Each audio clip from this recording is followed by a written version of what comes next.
मैं महाराज फौजी बाबा बनारस से आज मैं आप लोगों को पहले जैसे आदर्श और उदारता के बारे में बात करते आ रहा हूँ। आज मैं क्षमा के बारे में बात करूँगा। क्षमा हमारा एक आदर्श का उदाहरण है, जिसमें कहा भी गया है कि क्षमा बड़न को चाहिए, छोटन को उत्पात। कह रहीम हरि का घट्यो, जो भृगुमारी लात। इस दोहे के बारे में आप सब लोग जानते हैं।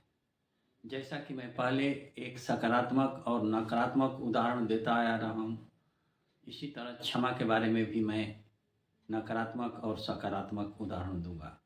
पहले नकारात्मक, इतिहास में आप सभी जानते हैं कि पृथ्वीराज चौहान और मोहम्मद गोरी का जो केस हुआ है या जो घटनाएं घटी हैं उसके बारे में जानते हैं।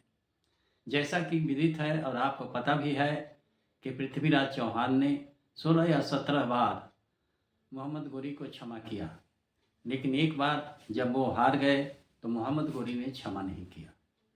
ये ध्यान देने वाली घटना है और इसके ऊपर हम सबको वर्तमान जो परिस्थितियां हैं, जो कि युद्ध का चल रहा है और युद्ध की हालत विश्व में बनती चली जा रही है, हमारे नज़दीक भी पहले से ही होते आ रहा है, अब ज़्यादा हो रहा है। तो इस हालत के अंदर में हम लोगों को निर्णय लेना पड़ेगा कि क्षमा किसको किया जाए। जहाँ तक मेरे को या मेरा विचार है, क्षमा उसी को किया जाए जो कि उसके महत्व को समझता है और अपने में सुधार ला सकता है। उसको क्षमा करने से क्या फ़ायदा होगा कि क्षमा कर दीजिए और उसकी उद्दंडता बढ़ती चली जा रही है, उससे आदमी को क्षमा करने की ज़रूरत नहीं है। दूसरा, आप सकारात्मक एक उदाहरण दे रहा हूँ और वो ये है कि एक बार गौतम बुद्ध अपनी यात्रा पर जा रहे थे। कुछ लोग एकत्रित हुए, उसमें से एक आदमी को गुस्सा आया और इनको गालियाँ देता गया और देता गया। बुद्ध जी ने कुछ नहीं बोला। फिर आगे चलने लगे तो उस आदमी को बेचैनी हुई और वो जानना चाहता था कि मैं गाली दे रहा हूँ और ये आदमी जो है या ये महात्मा जो है कुछ बोल नहीं रहे हैं। दोबारा गाली देना शुरू किया, फिर भी उन्होंने कुछ नहीं बोला। तो उससे नहीं रहा गया और बोला कि कृपया आप बताइए कि मैं इतना गाली दे रहा हूँ और आपने कुछ बोला नहीं। उन्होंने, बुद्ध जी ने बोला कि मान लो तुम दे रहे हो, कोई चीज़ तुम दे रहे हो और उसको मैं ले नहीं रहा हूँ, तो वो फिर किसके पास रहेगी? वो आपके पास रहेगी या आपके पास चली जाएगी? तो गाली तुम मुझे नहीं दे रहे हो, तुम अपने आप को दे रहे हो। इस दोनों घटनाओं के ऊपर में वर्तमान दृष्टिकोण को देखते हुए, यानी वर्तमान स्थितियों को देखते हुए हमको विचार करना पड़ेगा कि क्षमा कहाँ पर किया जाए और क्षमा कहाँ पर नहीं किया जाए।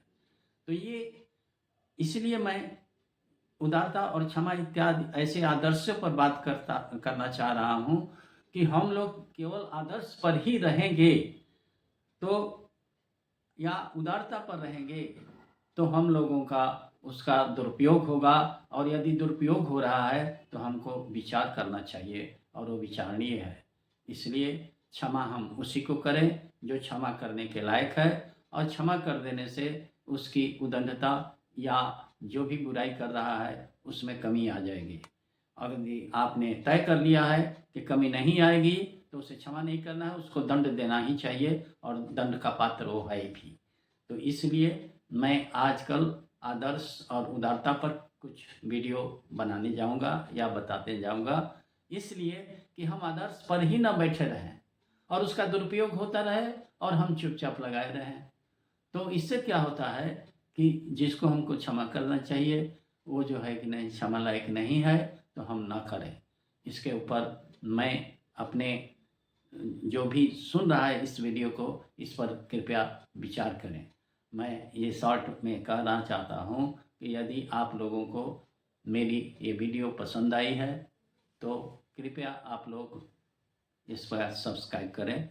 धन्यवाद, धन्यवाद, धन्यवाद।